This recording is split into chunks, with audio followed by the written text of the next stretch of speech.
one of the things that really struck me about your public pronouncements in recent years was your insistence that we're in a natal crisis and that that's actually a problem. Well, that's factually true. Well, it depends on whether you think that the planet would be better off if it was depopulated. Right? That's the Paul Ehrlich's line.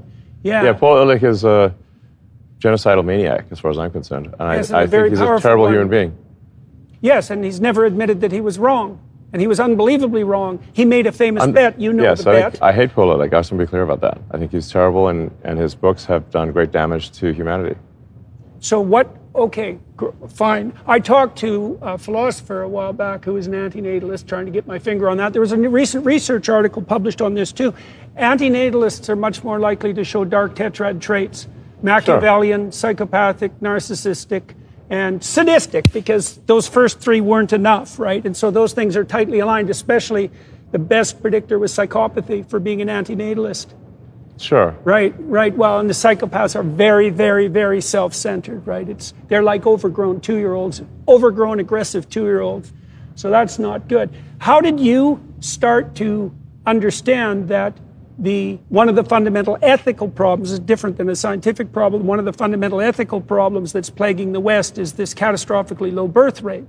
And when you started making public pronouncements... Observing the numbers, I mean, I noticed this 20 plus years ago, that the trend in birth rates for really all countries past a certain level of economic development was trending to well below replacement, if not already below replacement. And if you extrapolate the curve, which one always has to be cautious about extrapolating any demographic curve, but so I'd always preface by saying, if these trends continue,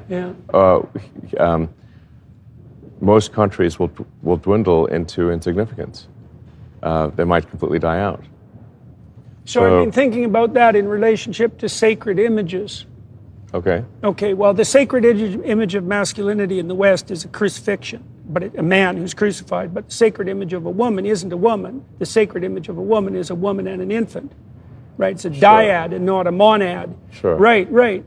And in the Christian view, those two images, they vie for supremacy, right? I mean, obviously, Christ is the superordinate image, but Mary, as the mother of God, is the female equivalent. And so one of the things I've been playing with at an axiomatic level is the notion that unless the feminine is conceptualized as the combination of female and infant, then the culture has lost its attachment to the traditional sacred images and is probably on its way out.